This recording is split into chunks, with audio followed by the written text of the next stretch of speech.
WXIA TV in Atlanta. You're watching 11 Alive News Today.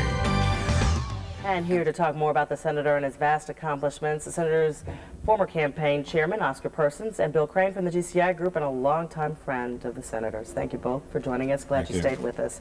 You were saying actually in that package, it was very ironic, the day that this all happened, the day that he died, being election day.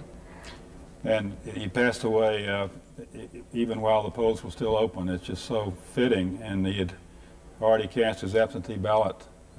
At the very end, he was still part of the process, the democratic process in Georgia. That's unbelievable. Bill Crane, you have had experience in so many different levels of politics, along with, you've actually worked for now both of our senior U.S. senators, Max Cleland and Paul Coverdell. Give us a little perspective about what it was like being on the campaign trail with Paul Coverdell.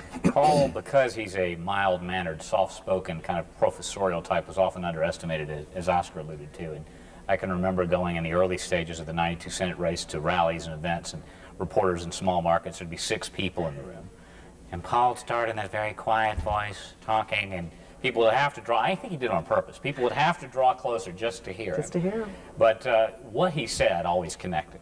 And you'd start watching kind of light bulbs, I call it, going on in people's heads. And as the momentum started to grow and things started to really move our way, and we had, as Oscar alluded, 4 elections, a primary in July and August, runoff against Bob Barr, now congressman, a general election against Weiss Fowler, which was 49-48 and a 3% libertarian return, and then 3 weeks later, the first Senate runoff.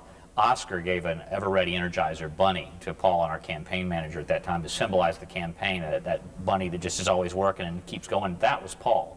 He never ate at all. He went on coffee and Georgia peanuts all day long. He'd maybe have a cup of yogurt 3 or 4 o'clock in the afternoon, and then he and Nancy would usually have supper around 9 or 10 o'clock at night. And the rest of us, who were probably at that time half his age, had trouble keeping up as we traveled all around the state in that election. We went into 150 of the 159 counties in that 18-month campaign.